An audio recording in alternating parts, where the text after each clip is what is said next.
Rob on the mic, spitting truth from the heights. Queens unite under stadium lights. Bright nights, 7 train rides. Dreams born in the real hum. Brooklyn to Queens, yeah, we all about that outcome. This our time, this our cheer. Mets talk loud, bring the hype, make it clear. From the boroughs to the field, this our year. Queens in the house, let the world hear. Mets talk loud, bring the hype, make it clear. From the boroughs to the field, this our year. Queens in the house, let the world hear. The apple pops in the outfield, city of dreams. Rob's voice over static, Mets on every stream. White lines mapped out the future, vividly. From shade to city, the journey's never gimmicky.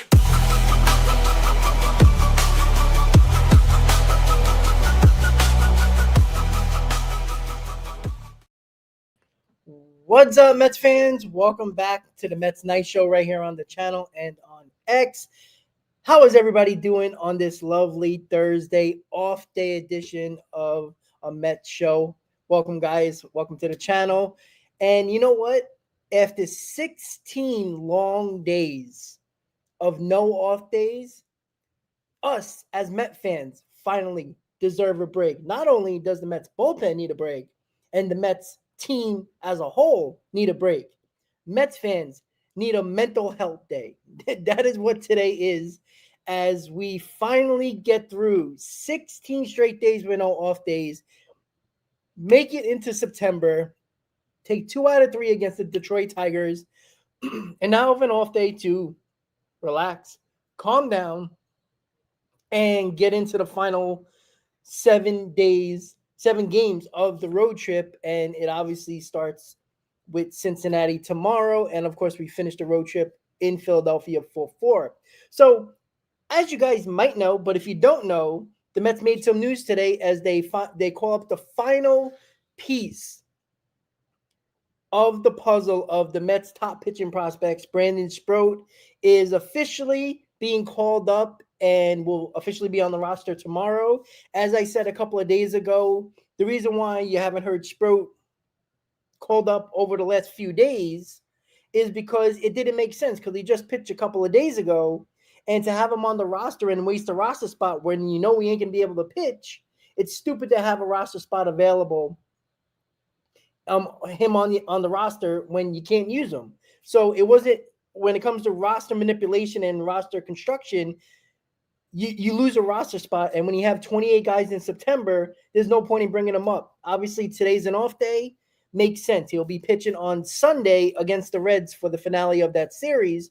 So we're going to see 2 of our 3 top pitching prospects in Jonathan on Saturday, and Brandon Sproat on Sunday. So you get back-to-back days of our top pitching prospects, trickled in with David Peterson, who needs to really figure out what he's doing wrong, because he's been bad for a month now. He's another one that has over a 6 ERA, and that is something that I'm not necessarily overly concerned about David Peterson, but as I brought up before, with many of our Mets pitchers that we decide to look at when it comes to innings, he threw 170 innings last year. That's the highest in his career.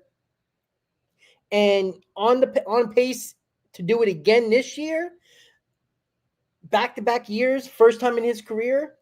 I'm not shocked that he's going to hit a wall. It's just a matter of, can he bounce back and get a resurgence, take a deep breath, and maybe manage what he's trying to do. Maybe instead of going 100% balls to the wall in the first couple of innings isn't the way to go, as you're probably shot by the 4th inning. And that is something that it looks like David Peterson is not following through on his pitches. And with him pitching tomorrow, they'll start that series. And guess what, guys? You're looking at the wild card standings. You notice you don't see the Reds right behind the Mets, right? It is the San Francisco Giants. This is the worst case scenario I talked about when it comes to the New York Mets. With 22 games to go, you're facing the Reds, who were behind you for the last couple of weeks now. And that was the only team you had to worry about. But because the Giants, I think, they won 10 in a row? They passed, and it's only a game, but they did pass the Cincinnati Reds. And The worst part about that is that we don't play the Giants, so we can't control our own destiny. Obviously, if we win, we take care of business. It doesn't matter what they do, but we do not play them anymore. So you can't affect their losing. All you can do is affect your winning. That's a worst case scenario. The reason why I wanted Cincinnati still hanging around, or at least not really hanging around behind us, but like right there, when they still, even if they sweep us, there'll be a game out. If it was still 4 games with Cincinnati, you have an opportunity to bury them. Now, you can bury the Reds, but that means absolutely nothing because you got the Giants right here, who's won 10 in a row, who is red hot right now, and they're playing excellent. You don't have control over that. And that is always concerning. Now, again, they got games against the Padres still. They still got to face a lot of teams in the NL West. So that's not going to be easy. And with the Padres right in front of the Mets, and by the way, the Mets are 1 game behind the Padres for the second wild card. That is something you have to look at as well because, the Giants, the Padres, the Dodgers are all going to beat each other up. And that benefits the Mets because when they do play each other, and I'm going to check the Giants schedule right now before we get a little bit more into Brandon Sproat. I just want to check the Giants out really quickly. Give me a second. Curious to see something here. I just want to know. So the Giants are playing the Cardinals. So again, the Cardinals are not very good, but it is something to look at when it comes to the Giants. Let me just say Giants schedule. Because I'm just curious of what they have left, and it gives you a better idea. So they got the Cardinals. They just finished the Rockies, by the way, and the Orioles. So they didn't play great teams. Now they did take care of business against the Cubs. They swept them. So they got the Cardinals, the Diamondbacks, the Dodgers, the Diamondbacks again, the Dodgers again, the Cardinals again, the Rockies. And that's it, right? Yes. So they got the Dodgers, 6 more times? They got the Diamondbacks 6 more times, and they trickle in the Cardinals and the Rockies a couple of more times. So they do play the Dodgers a little bit more, so you hope the Dodgers take care of business there. They don't play the Padres anymore, so that is something with their schedule. It's not extremely hard, but you do got the Padres and you got the Dodgers in there. You got a lot of Arizona, who's been playing a little bit better, but again, they're not great. And they play the Cardinals a lot more and the Rockies. So they don't have a tough schedule, and the Mets do have a tough schedule. Obviously, if you look at the bottom of your screen on the right, our remaining schedule, it's the Reds, Phillies, Rangers, Padres, Nationals, Cubs, and Marlins. Right? We all know about the Marlins and the New York Mets in September. It's always a problem. What you don't want is to have those 3 remaining games at the end of the season in Miami to mean something. Now, if it means something when it comes to, placement in the wild card or division, whatever it might be, because the division is not out of hand yet, because you do play the Philly 4 more times, you don't want a playoff spot at risk going into that Marlins series at the end of the year. You want that to be, placement or, where you would be if it's positioning in the wild card or division.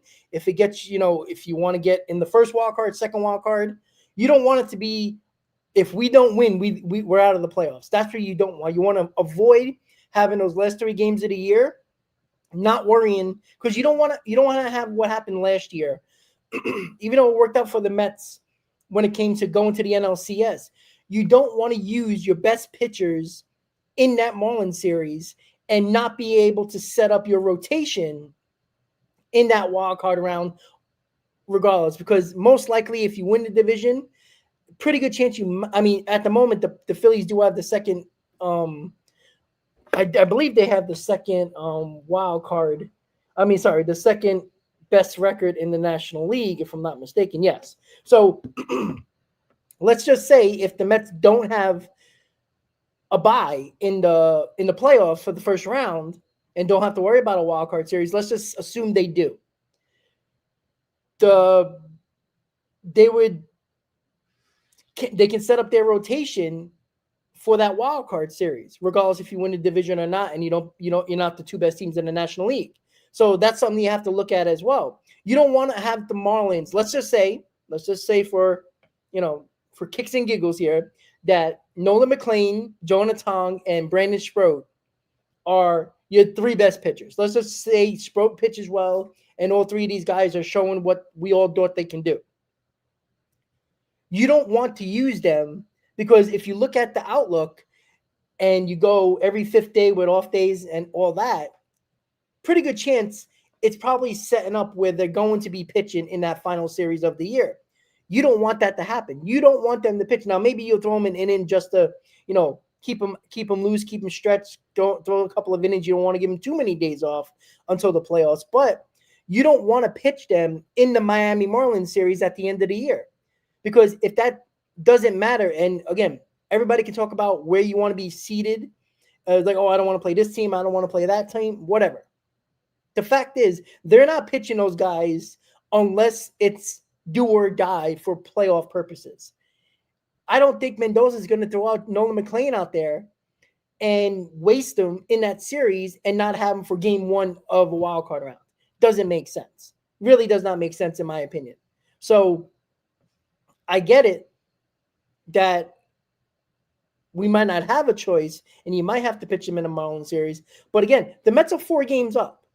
They still have control over their own destiny. They're a game out of the second wild card, and they're 5 from the Cubs. We do play the Cubs as well. That's why I'm saying we do play it. We play the Padres, we play the Cubs, and we play the Phillies. All teams that either we're chasing or we can bury, like the Giants. We can bury the Giants here. We got the Cubs and we got the Padres. The Cubs are the second to last series of the year, and the Padres are right during the Texas Rangers series as well. So, and we're playing Texas. I think it's Texas and San Diego at home, if I'm not mistaken. Let me just double check that. Let's see. Yes. So we got the Rangers, Texas, and Washington at home in the middle of September. And we finish up the year on the road in Chicago and Miami. So you have to understand the fact that we can really make some noise in any aspect of a playoff position. Again, we control our own destiny. After this Red series, you can just, again, you got to win because you got 22 games to go and you're only up 4 games in the wild card. And the Giants are playing outstanding baseball. So you got to be careful. You absolutely got to be careful here. But the Mets can really do some damage here, really do some damage when it comes to where they can be placed in this playoffs if they do their jobs. If they win games, they're going to be in a really good spot because, again, you win games. Look who you're facing. You're facing the Phillies. You're facing the Padres. You're facing the Cubs. And those are 3 teams that you're dealing with right now, and now you're chasing. And that is a perfect scenario because you don't want to rely on anybody else beating those teams. You're facing them, you beat them. And that is where you have to take full control over that. And with this Red series, this was supposed to be a huge series because the Reds are right behind them. Now they're 5 games behind the Mets, and they're not even the team that's chasing the Mets right now.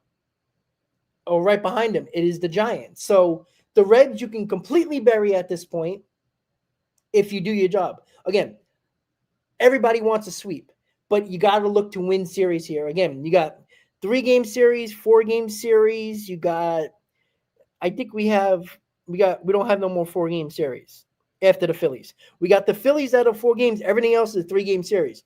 So let's say for just circumstances, because when you face Philly, I think you got to at least take 3 out of 4, possibly all 4, to really have a conversation about the division. Because you can't split the series because you're back to square one.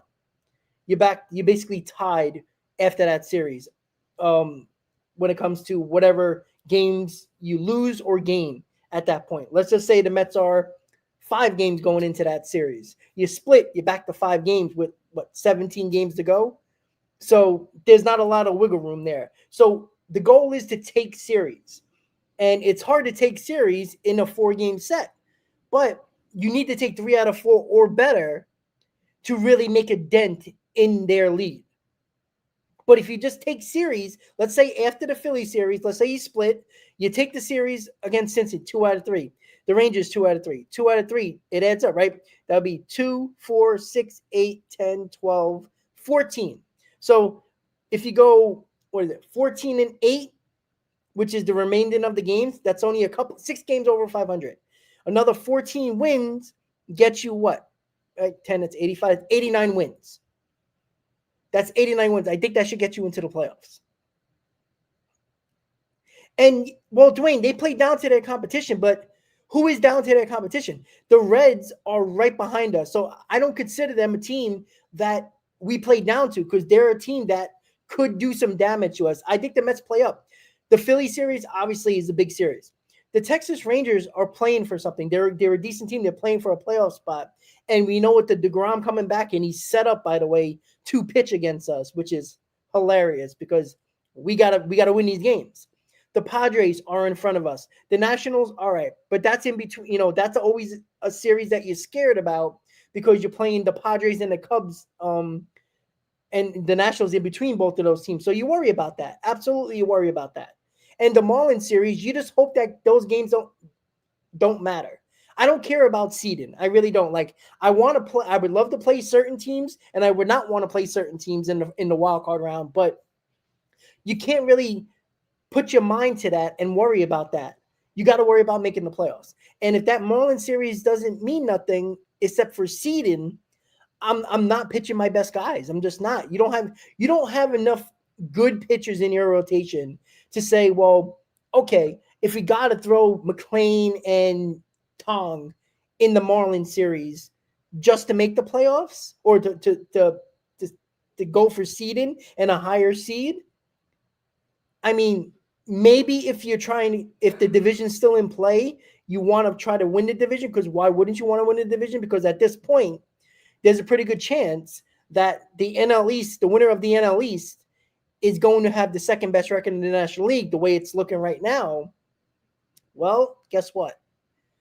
That's a bye. That would be huge for the New York Mets. So if you don't win the division and you go for it and you don't win, you just wasted McClain and Tong, and they're basically out for that wild card series. So there's a lot of things to look at here. Do you want to set up your rotation? Because if that Marlins series doesn't matter, but the division could still be in play, you're not going to throw those guys, risking that if you lose, or even if the Phillies win and you don't gain any ground, you lose the division, you don't have a bye, and now you're going to be starting either Peterson or Manaea game one.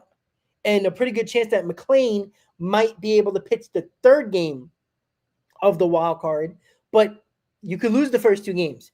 You don't want to go into the wild card series possibly not throwing McClain in the playoffs in either game of the first two games of the playoffs, and you lose both of those games, and he's just sitting there not being able to start. That would be worst case scenario. So I think you have to focus on, are we in the playoffs? Are we guaranteed a playoff spot? Whatever happens, happens. If you win games, throw in whoever, great. But you can't focus on seeding right now. We can talk about seeding right now because there's 22 games to go. You can still catch the Cubs. You can still catch the Padres. You can still catch the Phillies. So when we get to that Marlins point, doesn't matter. We can't worry about when we get there and where we are in the wild card or the division. Right now, we can talk about it because we still got games ahead of us with the Phillies, Cubs, and Padres that are all in front of us. So that is something that we just have to wait and see. But with Brandon Sproat called up, there's no more excuses. These guys need to perform. It's just that simple, right? You're at the big league level. Each one of these guys in McClain, Tong, and Sproat all deserve to be here. They pitched outstanding in the minors. They all deserve to be here. As you know, if you've been on the channel before, if you haven't, subscribe. I appreciate it. If you've been listening to me for a while and watching me for a while, you know I don't like guys getting promoted that don't deserve it. The Mets have had a habit of that way too much over the last couple of years, where guys haven't deserved to be promoted, and then they get starting jobs that they don't deserve. I hate that. It annoys me. It shows that you have favoritism towards certain players and that they're playing because you like David Stearns like certain guys. I hate that. These guys, on the other hand, all deserve to be here. Obviously, McClain is at the top of the list. Jonah Tong forced the Mets' hand because he pitched so good in AAA in his first couple of starts. They could not bring him up. And Brandon Sproat, it took a little longer, but finally they brought him up. He's going to get at least 3 starts. Let's see, maybe 4 starts over the next couple of weeks, depending on what the Mets need to do to make the playoffs. Because, again, I don't know how many games we need to clinch. I'm assuming it's a good amount, probably 12 or 13. But we don't know that yet. We don't know how the Giants are going to play or the Reds. So a lot to look forward to over the next couple of weeks. No, I'm not confident. I'm just stating what the Mets can do. Look, if you're a Mets fan and you're confident, you're nuts. Sorry, not the way they've played all season. They have been so inconsistent, so unrecognizable at times that you can't be confident, because right now nobody can tell me how Tong's going to pitch. Nobody is going to tell me how Sproat's going to pitch. We've seen McLean multiple starts now. We see what he can do. So I'm confident in McLean. But how can I be confident in Jonah Tong when the Mets put up a 10 spot in the first 2 innings and the kid really did not pitch under pressure? So I don't know. I don't know at all. Now, we're going to see it in game 2 of this series against the Reds. I'm hoping the way he pitched in the minors is going to obviously transform into what he can do in the majors. I hope so. But let's not fool ourselves here. They're not proven. They're not. We're way too confident in a bunch of kids that have shown nothing except for Nolan McLean. That doesn't mean I don't want them to succeed. Of course I do. But we have way too much confidence in all these kids based on minor league numbers. Now, that's all you can go by. And it's great to see that they earned their way here. But don't just expect to turn on the TV and Jonah Tong's throwing 7 innings of 2-run baseball or less. Now, we all want that. We all should be expecting that. But to be absolutely confident that they will, hold your horses a little bit. Because only 2 months ago, Brandon Sproat was getting shellacked in AAA. And that is the big reason why Jonah Tong and McLean passed him on the depth charts. So let's not act like Brandon Sproat here. Now, he's pitched great in his last 9 outings, minus the stupid bullpen decision they made a week and a half ago. But he's been outstanding for about 9 starts now. So that's a good sign that he figured it out. He adjusted to AAA, and he figured it out, which is a great sign. You always want guys to adjust. You don't make the majors and stay in the majors if you don't adjust. Nolan McLean adjusted in his last outing. Why? Because he didn't have his best stuff. But he fought his way through and used certain pitches that was his strength at that time and used it to his advantage. He couldn't get certain pitches over, so he started to use other pitches, but he found a way to do it. That is a great sign. But by no means, David, 100% agree. He has a high minor league ERA, but in his last 9 starts, he has just under a 3. So if you're going to go on season ERA, sure, but he was getting destroyed in the first 2 months of the season in the minors. Like, he was getting beat up. And that's the big reason why McLean and Tong passed him. David, I agree with you. I do. McLean has that ace. And it's not even just his demeanor. It's just that he adjusts in game. Look, we talk about Senga, who can't adjust in game. Manaea has not been able to adjust in game this year. But McLean did. And Peterson, who was another one who, for the majority of the season, was able to adjust in game without his best stuff and figure out to give his team the best chance to win a game, not blowing up like Manaea and Senga. So that's a good sign. But make no mistake about it, Jonah Tong's first start showed me nothing. Like, let's be quite honest about that. We see this stuff, right? Electric fastball, very confusing mechanics, and it's not easy to hit him, just the way he hides the baseball. But that game showed me nothing. That game was in the Mets' hands from inning number 1. I mean, the kid was sitting for a half hour in each of the first 2 innings, and the Mets put a 12 spot up. So I can't judge Jonah Tong's outing based on that game. Now, he's got great stuff, but the way McLean gave up the first run of the game early and was getting hit around a little bit in the first 2 innings, he figured it out and he dominated that. What did he do? 14 straight guys he put out in that game after he gave up a couple of runs. David, Tong was nervous. That's fine. But, but that still doesn't tell me nothing. It has nothing to do with nerves. It has something to do with the Mets gave him no chance, which is great. I'd take 10 runs every day. But the Mets gave him no chance to see what he does in a big spot when it's a 2-1 ball game and you walk 2 batters. And now you got to get out of an inning, out of a jam. There was none of that. Yeah, he might have put a guy on here, got a hit here. But the game was out of reach. Didn't matter. So I'm not going to go crazy on that start. Now, again, I like his stuff. But I'm not going based on that. You know what? He's pitching in a bandbox in Cincinnati in Great American Ballpark. The ball flies out of there. So we're going to see a lot from Jonah Tong, hopefully. And we're going to see how he pitches with adversity. And that's great. I love it. But he's also on the road as well. So let's calm it down until he does it. Right? We want to anoint these guys, and this goes for all the prospects. We anoint these guys and put them on a pedestal, and they've proven nothing.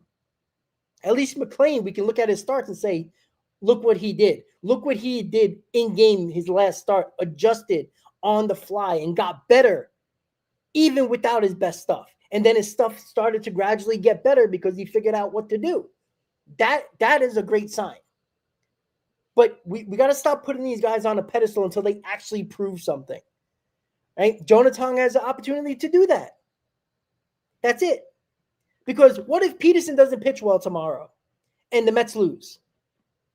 Now you're asking Jonah Tong to salvage game 2 so we don't lose a series against the Reds and make them be a part of this wild card race again. And now we got to worry about 2 teams instead of 1. That is what we have to worry about. And no, they're not Smoltz. They're not Glavine. They're not Maddox. They're not that. They're not even close to that yet. Right? McLean has shown good signs. But we've watched Generation K 2.0 in 2013, 14, 15 fall apart very quickly. They had so much potential, and most of them flared out. Harvey, Syndergaard, and Matz flared out within 3 years. And all that was left was Zach Wheeler, that the Mets had him for 1 more year after his injury, or 2 more years after his injury, and Jacob deGrom. That's it. And David, I'm not wrong. You just don't want to admit the fact that they haven't proven nothing yet. 4 starts from Nolan McLean is not putting them in the Hall of Fame. All the guys you're talking about are Hall of Famers. Calm down with that. I also heard, a lot of prospects that have a first good couple of starts flare out. So they're not different. They're not different yet. I'm sorry. I'm not dealing with that stupid nonsense. I don't want to hear it. I don't want to hear it. When Brett Beatty hit his first home run in his first at bat in Atlanta, did everybody think he was going to the Hall of Fame? I don't want to hear it. I don't want to hear it. Right? Syndergaard, Matz, Harvey, all these guys, Hall of Fame potential, or at least Harvey. Flat out in a couple of years. Don't want to hear it. I don't want to hear that nonsense. Let them prove it. Yeah, 4 starts. And you brought up Glavine, Maddox, and Smoltz, who've had 300 plus starts, 400 plus starts in their career? Not even close. Got to stop with that nonsense. McLean has been really good, and it's great to see. It's a great sign. But bring it back a little bit, because all you're going to do is get disappointed, because they got to be consistent. And 4 starts, yeah, exactly. They started the same way and they flared out in 3 years.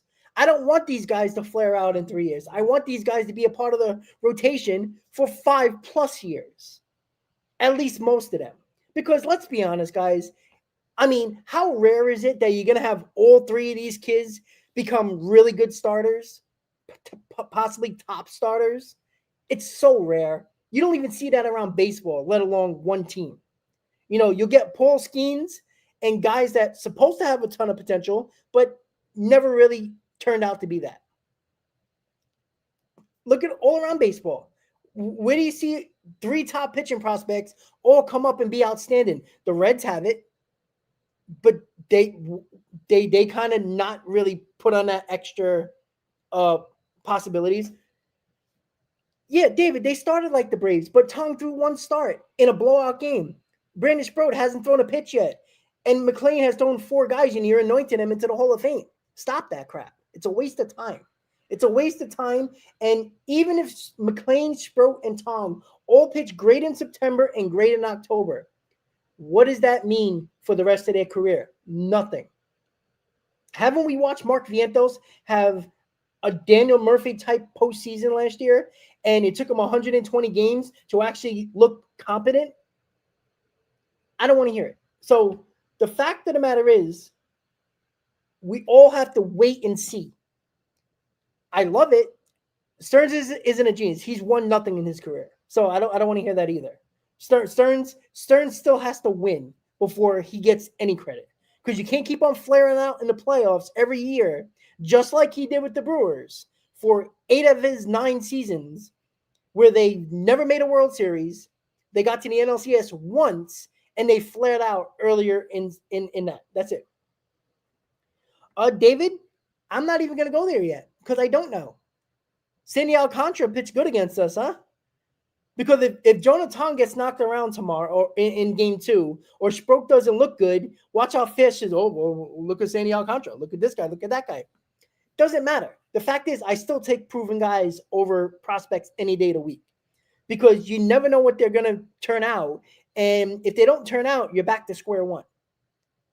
So make sure you understand that they haven't proven nothing yet. And with Sproat being called up, they all have an opportunity to prove something here. McLean has shown great signs. Sproat has shown great signs in the minors, along with Tong in 1 start in a blowout. So Sproat gets an opportunity to prove all of us that he deserves to be here. And they're going to be outstanding, and they're all going to be ready for the future and the present, because the present is now.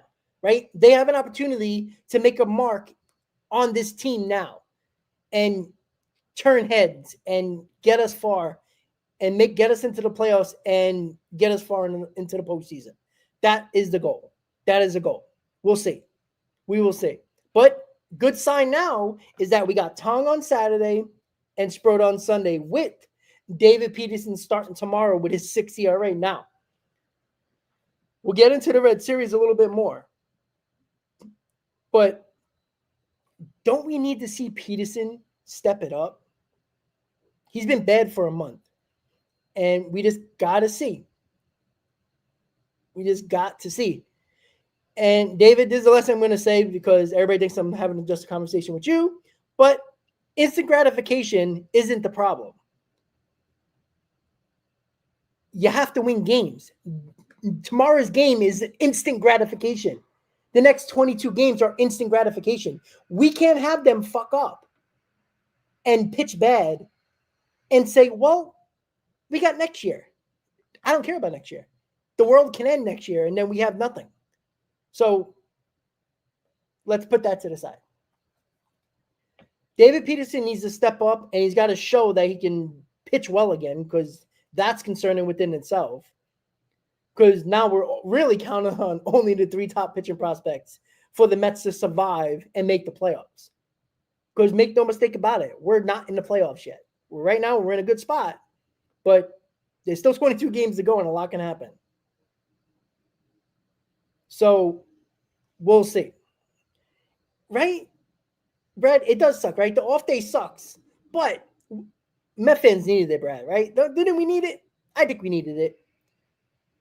I mean, 16 straight days with no off days, that's a lot of, your mind spinning 100 miles an hour a minute watching these games, the highs and the lows, the ups and the downs. It's crazy. So it's a good day for everybody. The bullpen needs it. The team needs it. We need it. It's good to take a deep breath, even though I'm not taking a lot of breaths. I'm speaking a mile a minute here, but that's okay. So I don't know if you guys know, but the Mets did talk to Kodai Senga. He is not pitching in his next scheduled start. Obviously, Sproat's in that spot on Sunday. They asked him to go down to AAA. Now, I haven't seen anything yet. If you've seen anything, let me know. But I have not seen anything yet where he accepted to get sent down to AAA to fix whatever he needs to be fixed. I don't know what's taking so long. I don't see why it should take that long. It's either a yes or a no. What are you contemplating? You're going to get special treatment. You're going to get everything you want down in the minors. You're going to get a car ride. You're probably going to get a fancy hotel to stay in. You're going to be fine. All you got to do is fix yourself because this team needs every arm available. And they need them to be trusted, especially in this rotation. So, well, Mashin, it's a good point, right? I don't know what Senga's thinking. You think Kodai Senga is a great teammate, right? You think he's a team guy, but we don't know what he is, right? Wasn't it last year when he was hurt for the majority of the season where we thought he was going to come back at certain times and there was always something that didn't bring him back?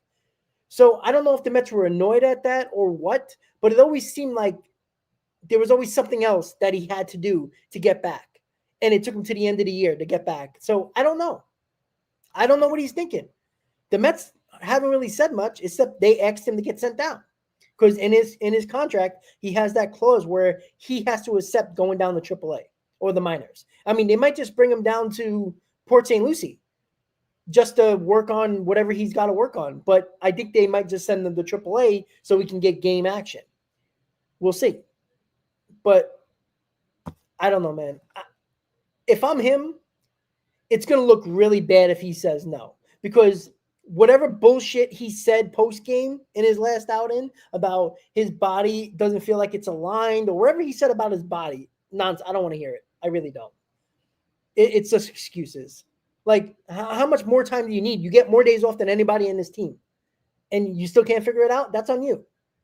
Like, stop making excuses. Now, it's with the interpreter. It sounds worse coming from an interpreter because the words always don't, match up in different language perfectly when they tell it in English. But let's just say it did because that's all we can go on. I don't want to hear that nonsense. The fact that the Mets are telling you you're saying there's something wrong mechanically, go down while you're not pitching for us instead of holding a roster spot where the Mets can take a bullpen arm or somebody in Kodai's spot and put a bullpen arm in there to help this bullpen. So you're taking away a roster spot. If he says no, what do you do if you're the Mets? You're going to have to throw him because you're only wasting a roster spot and you're going to hope for the best. That is not what you need to do when you're facing teams that you have to battle here in the wild card and the division. You don't have time for that. So he better say yes because all he's going to do is piss off Met fans and make them hate him more. Now, I was never a big fan of Kodai Senga. I've been that way for 2 years. I don't trust him. I never did. Too many people trusted him to be a top starter, and I left to the side because it's a joke. He's very inconsistent. He's always not available when you need him to be available, and he's often injured. That is not a guy that I trust to be at the top of my rotation. Now, I wasn't a big fan of bringing back Manaea alone and wanted another top starter to come with him. But I wanted Manaea back, but not for what the Mets portrayed him as. And most Met fans did, let's be honest. If anybody thought he was going to pitch the way he did last year, you're nuts. Because one season doesn't make me believe out of the last 6 seasons where he was basically a bullpen arm prior to the Mets signing him prior to last year. So, like, it's crazy to me. Again, this is Met fans falling in love so quickly with certain players and anointing these guys when they've done it for 4 months. And now he's an ace, which is hilarious to me.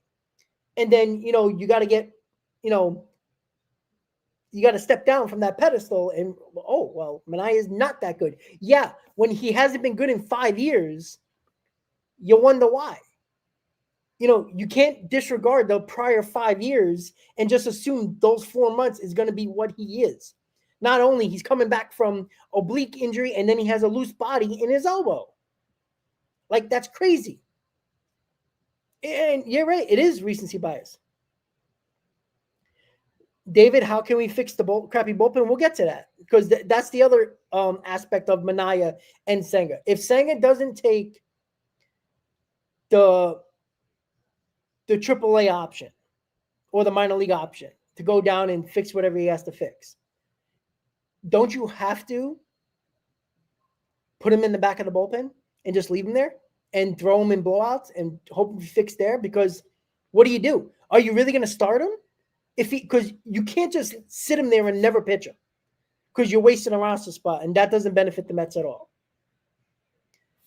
I don't know what you do. You're going to have to start him. Unfortunately, you got to start him. And maybe you can piggyback a Tyler McGill behind him.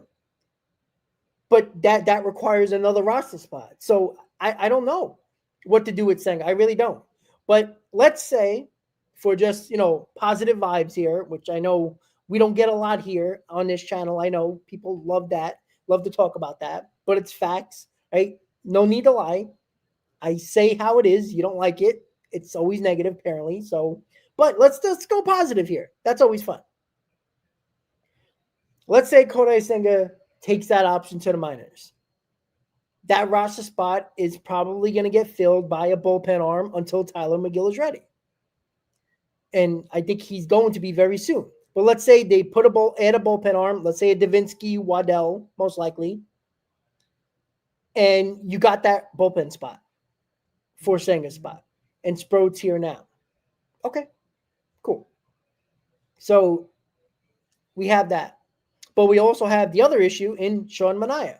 Now, right now, it's TBD against the Phillies for game 1.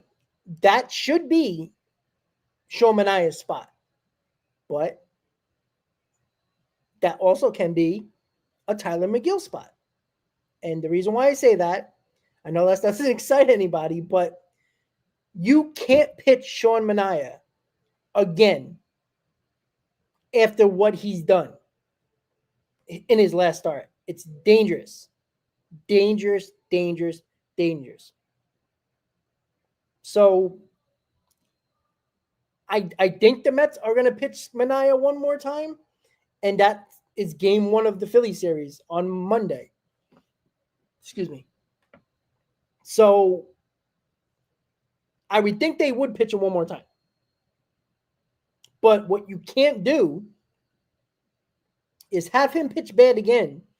You lose that game because, again, every game matters. Every game matters. And Dylan Ross is an interesting option, Sanders. Me and Chris talked about that yesterday, and we'll get to that. But what you can't have him pitch bad again. Every game counts right now. So he has not looked good at all.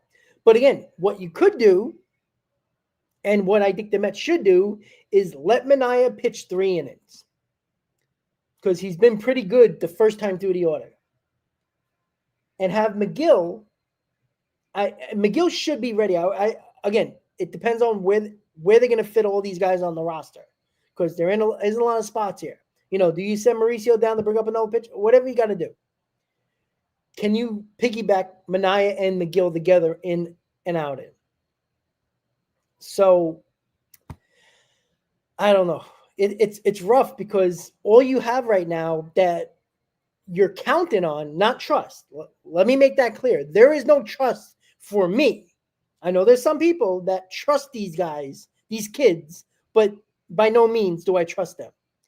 I'm I'm I'm hoping McLean continues to do what he's doing, and there's more confidence from McLean right now because of what he's done.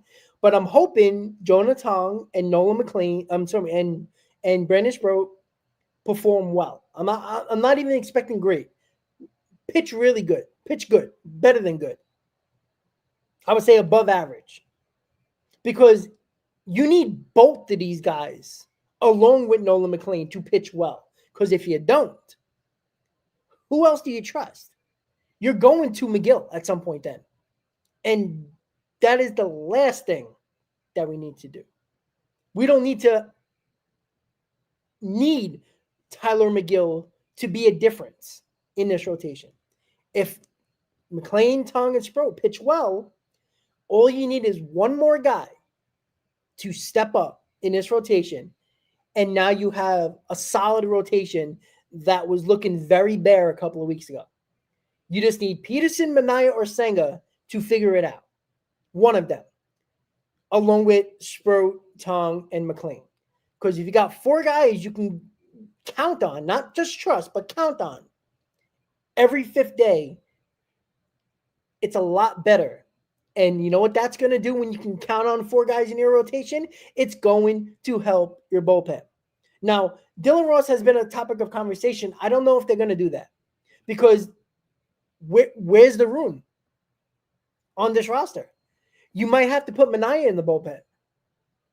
Maybe they actually do put Senga in the bullpen, which I wouldn't do, but they might do that. If you put Minaya in the bullpen, that's another bullpen arm. So I don't know. I think they would rather put Minaya in the bullpen, if it comes to that, than Dylan Ross. Because Minaya is shown with the Giants prior to becoming a Met.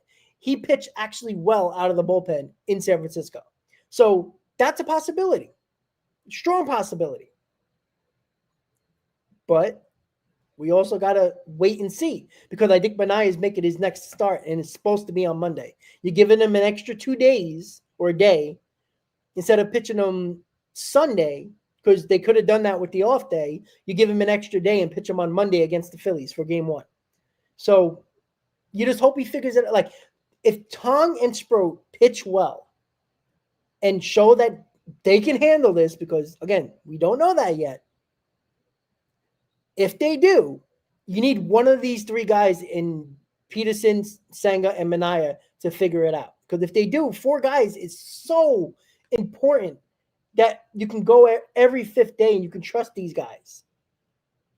Even if they don't have their best stuff, they'll give you a chance to win, which is really what you're asking for.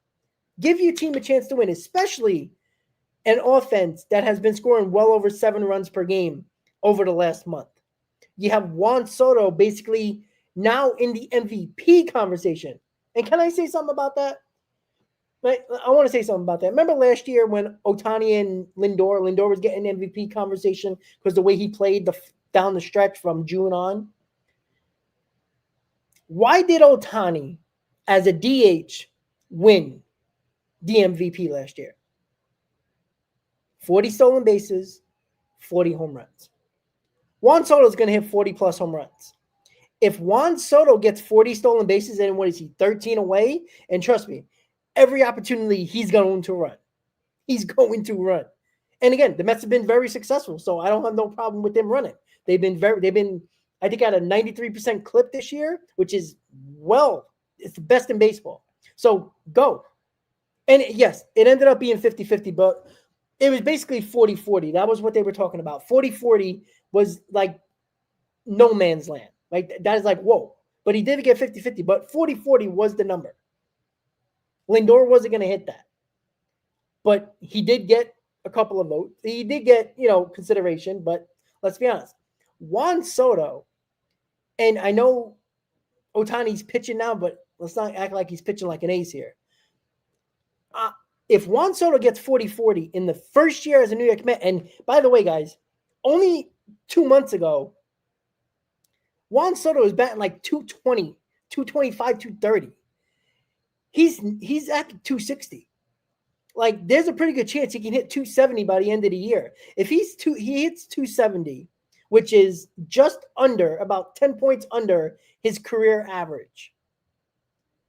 Hits 40, let's say 44 home runs. Because, I mean, what is that? He's like, what, 5 home runs, 6 home runs away in 22 games? That's very possible the way he's been hitting.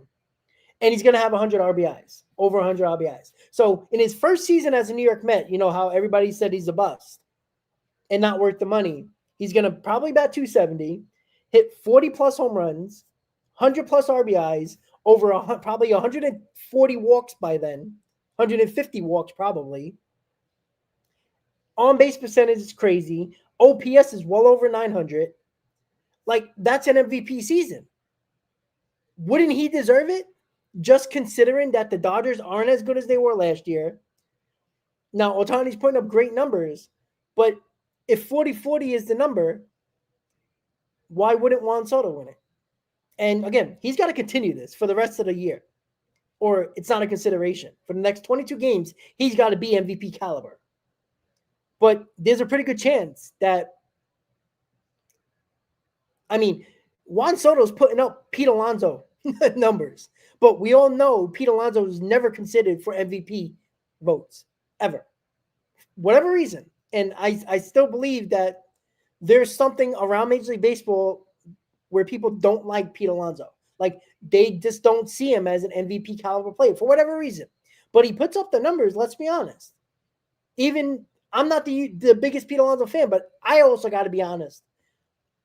When you hit 40-plus home runs, when you have well over 100 RBIs, and you're batting somewhere around 260 or better, those are MVP numbers. For some reason, Pete Alonso is never in the top 3.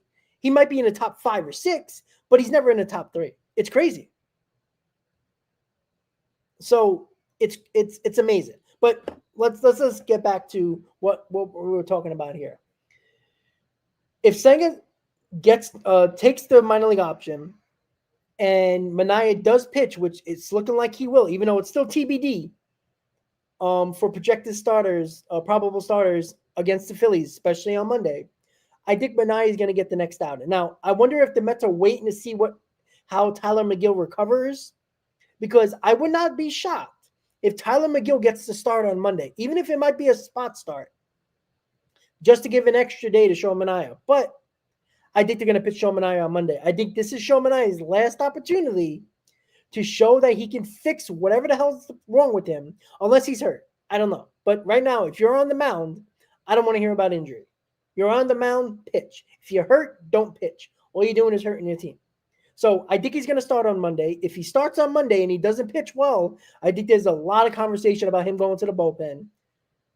And with Helsley being so bad, with Gregory Soto kind of slightly below average right now. He's been better than his last couple of outings. Hasn't been terrible, but hasn't really been that good. Not a lot of guys you can trust except for Rogers, Raley, and Diaz. You got 2 guys in Stanek and Helsley that you can't pitch in close games, even though you have to at times because you can't pitch all these guys every day. And I know me and Chris got into it yesterday about he wanted Rogers in that spot, which is fine. I don't disagree with him, but you can't bury 2 guys in your bullpen because that just puts more innings and more pitches on these guys, that the only couple of guys you trust. Those guys, I don't care if Rogers have a rubber arm or not. You don't want to overuse that guy because he can get overused. As much as he's a rubber arm, you can overuse him. And Raley, the same thing. You can't use Raley back-to-back days because the Mets have not done that since he's come back. So that's a guy you got to be careful with because you can't get him hurt. You get Raley hurt, you're in big trouble because you got a lefty in Gregory Soto who is not really in that circle of trust right now. And Raley's your guy. So it's something to talk about as my Cowboys are playing right now against the Eagles. Happy NFL Day. As my Cowboys are probably going to get killed against the Eagles, but that's okay. But we'll have to wait and see. When it comes to the NL East outlook and the wildcard outlook, everything is right in front of the New York Mets. After this Red series, you take 2 out of 3, you basically bury them, probably behind the Giants, and you probably gain 2 games on them at the very least. And you do have to worry about the Giants, but if you take care of your own business, you don't have to worry about them. Bury the Reds in these next 3 games, and now hopefully you gain a game or 2 on the Phillies. By the time you get to Philadelphia, if you can be within 4 games going into that Philly series, that 4-game series is going to be so much fun. Holy shit, that's going to be a fun series. But you got to get there first. Right now, the Mets play the Phillies, the Reds, Phillies, Padres, and Cubs. All the teams, if you're looking at the wildcard standings and the division, they're in front of us. Or at least the Padres, Cubs, and Phillies. You have an opportunity to gain games on all these guys. Let's go Cowboys, baby. Thank you, Dwayne. And I don't know what happened. I had my TV off because I this was such a mental health day for me with basically no sports until now. But I turned my TV off because I'm going to be distracted by the game because obviously I'm a Cowboys fan. It's week 1. Like, I'm going to be focused on that. So thank you, Dwayne, for the score update. Cowboys, woohoo. And we're beating Philly. How can you not love that, right? Williams, rushing touchdown. Hey, all right. Let's go. All right, so wild card and NL East outlook. Everything is possible. The number 1 wild card, the number 2 wild card, and obviously the number 3 wild card, all in our grasp. Division, still in our grasp. The Phillies, I forgot who they face, but let me just check. Phillies face, and they beat the Brewers here yesterday, by the way. The Phillies face, who the hell did the Phillies face? The Phillies are off tomorrow on a Friday? Oh, no, they face the Marlins. The Marlins can be pesky. We know that, and they're playing in Miami. The Marlins, for some reason, play very well against the Phillies and the Mets. Great. Let the Marlins try to beat them up a little bit. But try to get 4 games from the Phillies going into that Phillies series, because that can be a lot of fun. So again, the division is still a possibility, and every wild card spot is still a possibility as well. That is great. When it comes to the Mets and Reds preview, right now, it's Peterson tomorrow, Tong on Saturday, and Brandon Sproat on Sunday. That's nice. That's fun. Let's get it done. We got to see something from Peterson here. And Brad, let's hope that Marlins series, we have nothing on the line except for seeding, because I don't care about seeding. If you're not going to win the division, seeding to me, if you're not going to have the number 1 wild card, you're on the road anyway. So it is what it is. You know, we have our preference on who you want to play, but at the end of the day, anybody can beat anybody in the postseason. We all seen that. I really want to see a really good outing from Peterson. 7 innings, Brad, would be great. We all know that. It would be awesome to get 7 innings. But I want to see him control a game like he has been prior to the last month. Even without his best stuff, he found ways to get 6 innings, 3 runs or less, and he gave his team a chance to win. With this team scoring a ton of runs, that is what they need to do. That is what he needs to do. I want to see that he's competent again. You can't have a 6 ERA or above 6 ERA. You just can't do it, man. Can't freaking do it. So, yeah, they got Abbott. Abbott's pitching tomorrow. I know they had an issue with, let me just double check. Let me just go over the pitching matchups really quick if it's up right now. So tomorrow it is David Peterson, right? Yes. David Peterson against Andrew Abbott for game 1. For game 2, it is obviously Jonah Tong, second start in his career against Brady Singer, who has a 4 ERA. Not great, not bad, in between. Basically somewhat slightly probably average at this point, which is fine. And then we all know on Sunday, it's Brandon Sproat, and we don't know yet. It's TBD for the Reds. So you would assume that the pitching matchup is kind of, I'm not going to call it even, because Peterson has been bad. Abbott's been really good. Jonah Tong's in his second career start. And he's looked good, and Singer is a 4 ERA guy, but again, that's who the hell knows. And Brandon Sproat, who we have no clue how he's going to pitch, against TBD. So with that, we have to wait and see with that. So this is what we need from them. We need Peterson to step up and figure out what the hell is wrong with him and pitch well. We need our 2 young kids to perform like we think they can perform. And I think we have a really good shot of winning. Why? Because Great American Ballpark is a bandbox. The Mets should score a ton of runs in that ballpark. They've been scoring a ton of runs, over 7 runs per game the last month. They should score a ton of runs in that ballpark. But if you noticed, even the Reds have been coming back a lot. I know they've lost a couple of games here, but even with big leads, they found a way to fight back. This is a team and a ballpark that comes back and can score a lot of runs. So, especially in that ballpark. So, you got to be careful. No lead is safe. This is similar to Colorado. Not drastically like Colorado, but it's a big ball. It's a great hitter's ballpark. Leads, 4-run lead, 5-run lead is still a little worrisome because they've come back on the Blue Jays a couple of times. They won one of those games, and they just missed coming back from another game. They could score runs, especially in their home ballpark. So the Mets got to be on point here. This team, even though the Giants took over their spot behind the Mets, you can't play down to them. You got to be focused. This is a big series. This is an opportunity to take away a team that is chasing you. Bury them. And now you only have to worry about the Giants. That's it. That's what they need to do. So Peterson, Tong, Sproat for the Mets. At the moment, it's Abbott and Singer for the Reds and TBD on Sunday for the Reds. I want to see the offense continue to do what they've been doing.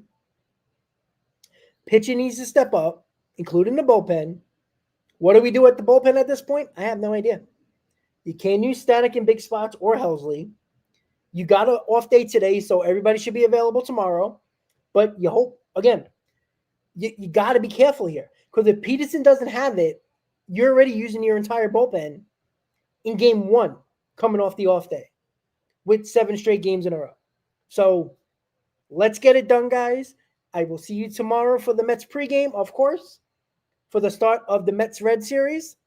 Peterson, Abbott. You got to give the pitching matchup to the Reds since Abbott's been very good and Peterson has been struggling. But the Mets offense is the best in baseball over the last month. With that said, guys, thank you for tuning in to the Mets Night Show. The night show for Mets fans. Have a great night, guys. I'll see you tomorrow on the pregame show. Let's go, Mets. And I'll see you tomorrow, guys. Have a good night.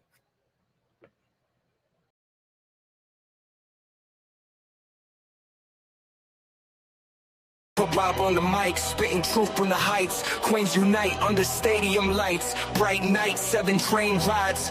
Dreams born in the real hum. Brooklyn to Queens. Yeah, we all about that outcome.